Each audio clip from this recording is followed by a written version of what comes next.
अरे ओ दुकानदारो, चलो चलो आज का कर निकालो। परंतु राजकुमार जी, मैंने तो अभी अभी तुरंत दुकान लगाई है और मेरे दुकान में तो अभी तक कोई ग्राहक भी नहीं आया है। मैं आपको पैसे कहाँ से दूं?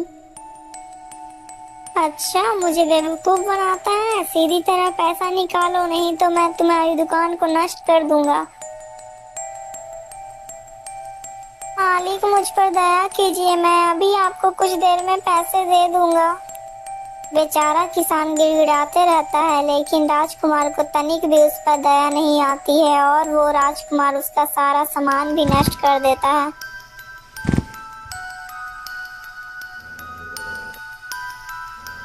आप बताओ जल्दी से, किसको किसको कर नहीं देना है? अरे नहीं नहीं मालिक, किया लीजिए ऋण। अरे हाँ हाँ मालिक, मैं तो कब से आपको ऋण देने की प्रतीक्षा कर रहा था। सारे दुकानदार डर डर के राजकुमार को ऋण दे देते हैं और राजकुमार वो ऋण लेकर अपने घोड़े पर बैठकर वहां से चला जाता है। अरे नहीं नहीं, यह सब कब तक चलता रहेगा? हम लोगों को कुछ न कुछ तो करना ही होगा।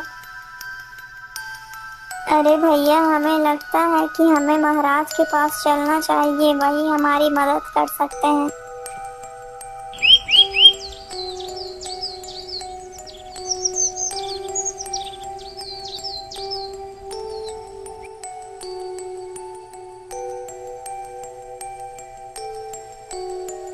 बोलिए गांव वालों, आप लोगों को क्या तकलीफ है और आप लोग इतना परेशान क्यों दिखाई दे रहे हैं? महाराज, हम सभी लोग बाजार में अपना दुकान खोलते हैं। इस प्रकार वो सभी लोग महाराज को सारी बातें बता देते हैं। अच्छा अच्छा, आप लोग पहले शांत हो जाइए। सैनिकों, राजकुमार को बुलाया जाए। जी पिताजी, आपने हमें क्यों बुलाया? बोलिए, क्या बात है?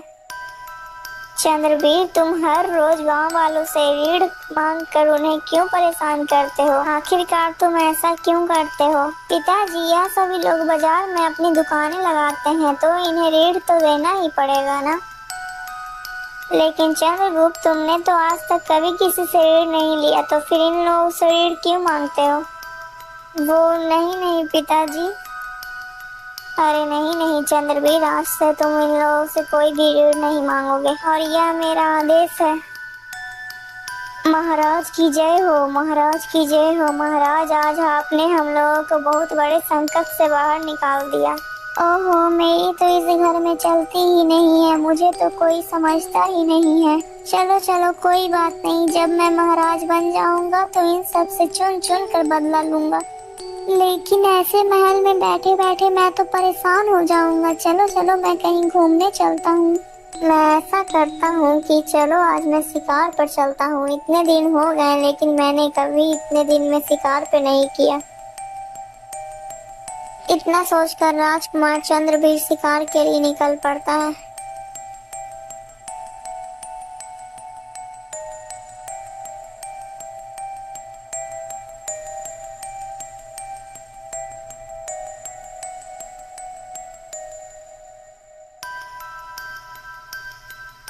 क्या करूं, मुझे तो आज कोई शिकार भी नहीं दिख रहा है। मुझे तो लगता है कि आज मुझे यहाँ से भी निराश होकर ही जाना पड़ेगा।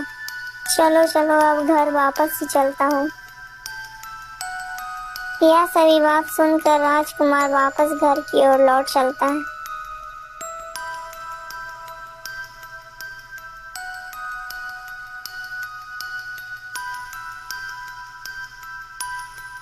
अरे वो क्या है? अरे मुझे तो लगता है वह कोई हिरन ही है। अरे हाँ हाँ, वो तो एक हिरन ही है। चलो चलो, जल्दी से इसका शिकार करता हूँ। राजकुमार जैसे ही हिरन के नजदीक जाने लगता है और तभी वह हिरन वहां से भाग पड़ता है और हिरन के पीछे पीछे राजकुमार भी भाग पड़ता है और राजकुमार भागते भागते उस हिरन पर निशाना लगा देता है और कुछ ही देर में राजकुमार हिरन पर तीर चला देता है और तीर हिरन को जाकर लगता है। ए राम, इस दुष्ट ने मुझे मार डाला। हे प्रभु, मेरी सहायता करो। अरे राम राम राम, ये क्या हो गया? ये तो हिरन के भेष में एक साधु था। हे दुष्ट इंसान, तुमने मुझे क्यों मारा? मैंने तुम्हारा क्या बिगाड़ा था? लेकिन बाबा मैंने आपको हिरन समझकर आपके ऊपर तीर चलाया था। अरे दुष्ट, तुम इन मानसूबों को क्यों मारते हो? आखिर इन सब ने तुम्हारा क्या बिगाड़ा है? इन्हें भी दुख होती है और तकलीफ होती है और तू अपने मनोरंजन के लिए इन्हें मारता है। जा, मैं भी तुम्हें अब श्राप देता हूँ कि तू खुद एक बंदर बन जाएगा। जब तुम जानवर बन जाओगे तब तुम्हें इन जानवरों का कष्ट समझ में आएगा। बाबा मुझे माफ कर दीजिए, बाबा मुझे माफ कर दीजिए। मैं अपने अहंकारों में चूर होकर इन मासूमों की जान लेता था बाबा।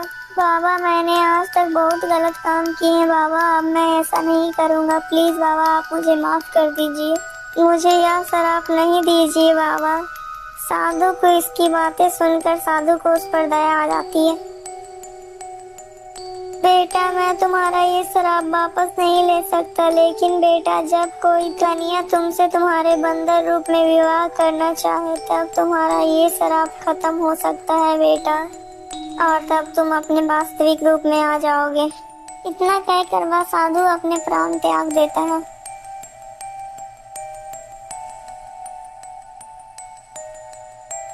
अरे ये क्या हो रहा है मेरे साथ? देखते ही देखते कुछ ही देर में राजकुमार एक बंदर बन जाता है। हे भगवान, ये क्या हो गया? मैं तो बंदर बन गया, अब मैं क्या करूं? ठीक है, यही मेरे गुनाहों की सजा है। इतना कहकर वह बंदर अपने राजमहल की ओर निकल पड़ता है।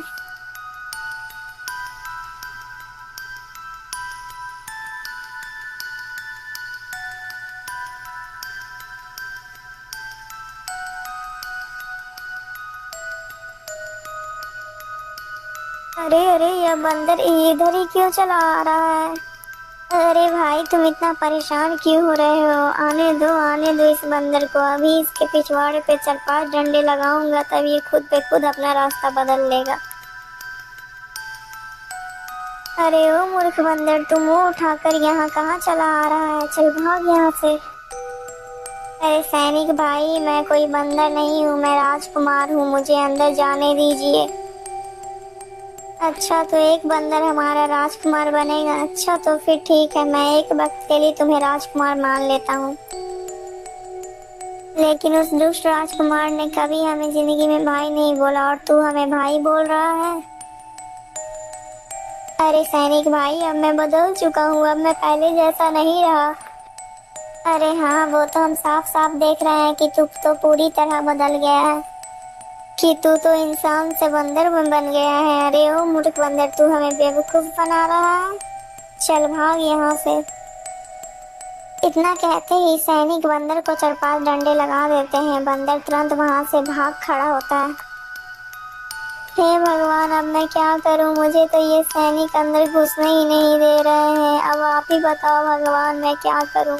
मुझे तो बहुत जोर की भूख भी लगी है। इतना सोचकर बंदर वहां से चल पड़ता है। बंदर चलते चलते एक दूसरे राज्य में पहुंच जाता है।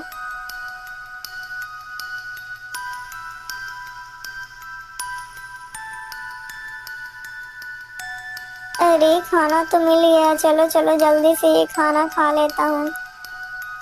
वह खाना एक किसान का था जो उसी खेत में जुताई कर रहा होता है। जैसे ही बंदर खाने के आगे आंख बढ़ाता है, वैसे ही वह किसान अपना डंडा आगे बढ़ाता है। अरे दुष्ट बंदर, तू मेरा खाना खाना चाहता है? मैं यहाँ धूप में मर रहा हूँ और तू मेरा खाना ही खाना चाहता है। रुक, मैं अभी तुझे बताता हूँ।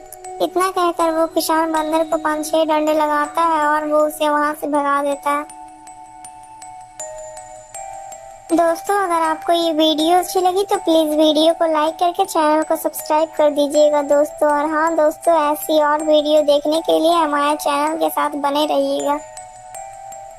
दोस्तों, आपको इस कहानी से क्या शिक्षा मिली कमेंट में ज़रूर बताइएगा। और हाँ दोस्तों, इस वीडियो को आगे देखना चाहते हैं तो हमारे चैनल के साथ जुड़े रहिएगा।